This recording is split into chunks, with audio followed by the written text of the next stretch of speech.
How'd you make out with today's weather? To say it was windy is an understatement. At times, we felt tropical storm force winds, which caused widespread power outages across the area. New video tonight shows just how strong the wind was up on Lake Livingston. Check out the waves crashing ashore. Kind of looks like the Galveston seawall during a storm, doesn't it? We thank you, Claudia and Karen, for sharing this video with us in the Near Me section of our KHOU 11 app. And we have team coverage on all the wind-related problems today. But up first, David Paul, what is it like out there now, and what can we expect come tomorrow, Dave?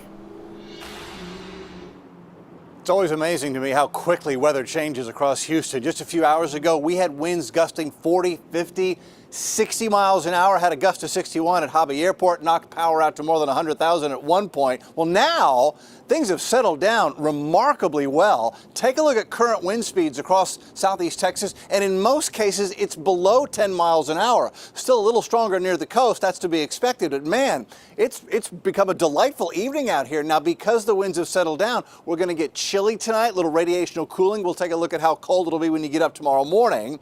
The dew point has plunged. It's very dry out there. This will have impacts for your weekend forecast. We'll check the Halloween forecast, and the pollen has gone through the roof. We'll go over the allergy picture coming up in a few minutes. A lot of ground there to cover. David Paul on it as always. Thank you so very much.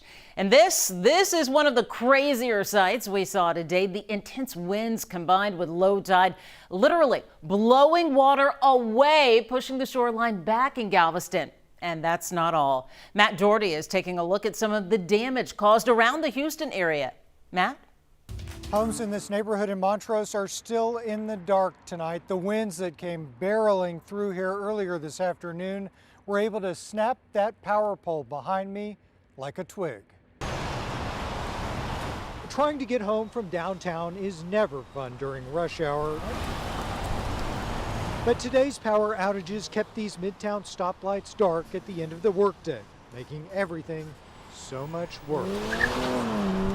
Drivers couldn't even stop for a cup of coffee to wait for traffic to die down. For some of us, it didn't get any better once we got home. I just took a shower just in case. Once it gets dark, you can't take a shower. This neighborhood in Montrose lost power when the strong winds snapped this wooden power pole. Neighbors say they were told their lights wouldn't be back on until at least 11 o'clock tonight, but likely later. Why get upset? There's nothing you can do about it. Tree limbs and debris were seen scattered throughout the Houston area. We even found this guy having fun while he helped clean up. Us not so much, we don't have power. Further south at the Texas City Dike, water in Galveston Bay was pushed out to the Gulf of Mexico. On Galveston Island, there was a red flag warning. The strong winds pummeled the seawall for hours, sending sand flying along the beaches and keeping the tide low enough for anyone to walk beneath the docks. In many places, the damage will be left for another day.